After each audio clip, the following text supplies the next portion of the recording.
Get ready, Staten Island. The Ferry Hawks host the Hagerstown Flying Boxcars. Tonight at 7 p.m., it's soccer night, and kids glow around the bases postgame. Saturday at 6:30, it's Broadway night with postgame fireworks and Broadway rave. Sunday at 1:30, it's Military Appreciation Day, and the kids run around the bases. A great day out for the entire family. Kids run the bases after every Sunday home game. Want the best seats all season? Get more Ferry Hawks for only $63. Visit ferryhawks.com now to lock in your seats. Listen, all you New Yorkers. Excuse me. Taxi. Okay, man, we're looking around. This is the 77 WABC minicast. And talking about Elon Musk becoming the first trillionaire on the planet and what he's done. And the guff, if I may use such harsh language, the guff that the Democrats and the left, the usual suspects, Hollywood, are giving him for having acquired so much wealth. First of all, I don't think they understand what that means. Or again, they're lying, but when they lie, they influence the dummies in this country, the left-wing followers, the cult members, and they get them to believe it. And I honestly think that people believe Elon Musk has $1 trillion all printed up, all stacked up like a movie in warehouses. And every so often he goes there and he lifts the big garage door and he goes, "Mwah," and looks at it. That isn't how it works. Elon has many very successful companies. Elon made SpaceX a publicly traded company. He had an initial public offering for stock. And that's what put him over the $1 trillion mark, because he is a majority shareholder in SpaceX. So the stock price goes up. It's brand new. It's a brand new stock. And they just don't understand that it's equity in the company.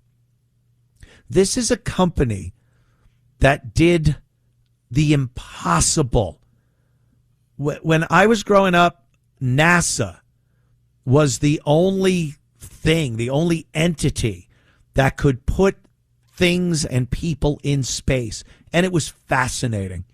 I loved everything to do with the space programs of yesteryear. I still love what's going on, especially with Elon at the helm of SpaceX. And it's fascinating. The technology for autonomous vehicles, there doesn't have to be a person in there, and the ships pretty much fly themselves now. They'll put astronauts in one of these Dragon capsules to go up to the space station, but they're really passengers. It's like one of those cabs down in Austin that, what is it, the Waymo cabs that just drive themselves. That's pretty much what he has made space travel now. They get in, everything from the launch to the docking at the space station is all autonomous. And that in and of itself is fascinating. And then when you think it's happening in space,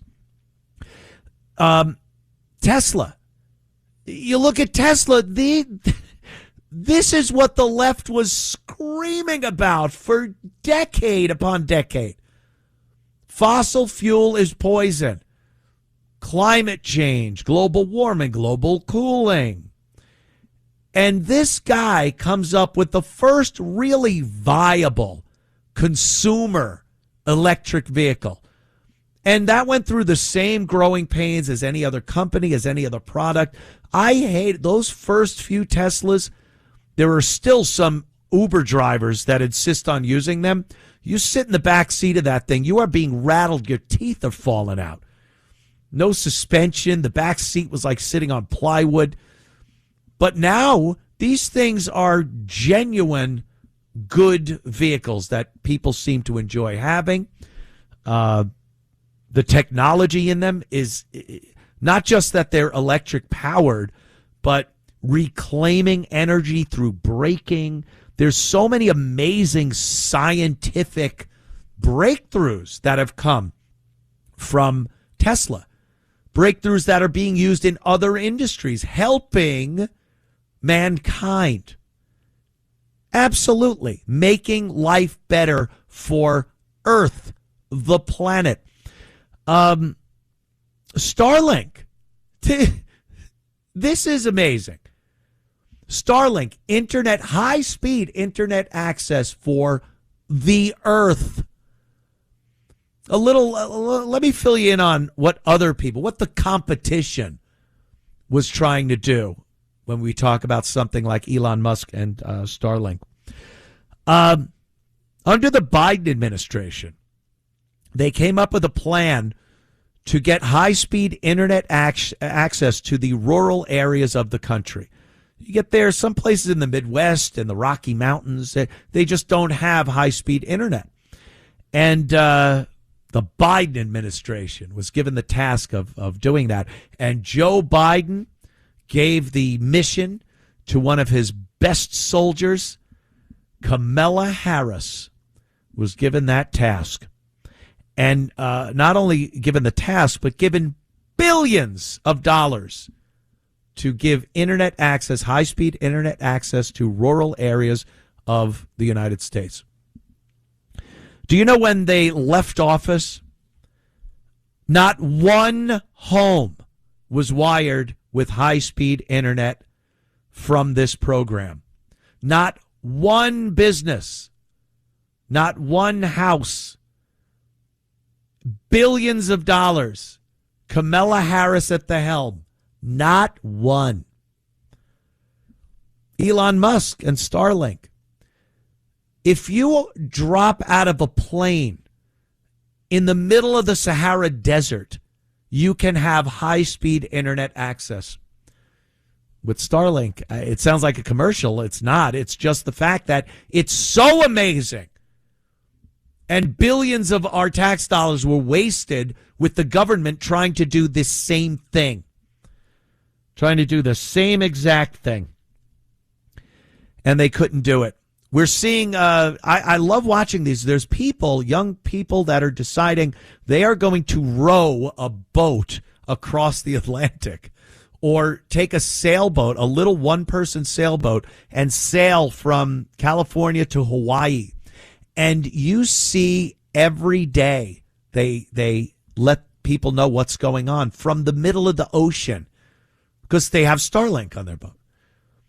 They have, Elon also has these neural links that he's working on. It sounds a little dystopian and a little scary because no one wants a computer chip or any kind of thing put in their head.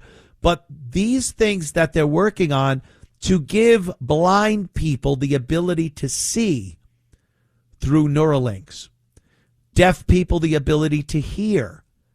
This is a guy that is taking some of the most outrageous concepts that were science fiction a few years ago and actually bringing them to life. These things are coming to fruition. And what does the left say? What do the Democrats say? What does Liz Warren have to say? We'll listen to Liz's take on the guy that I just briefly, barely scratched the surface, describing some of the things he's done for the world, because they cannot face that this guy doesn't agree with them.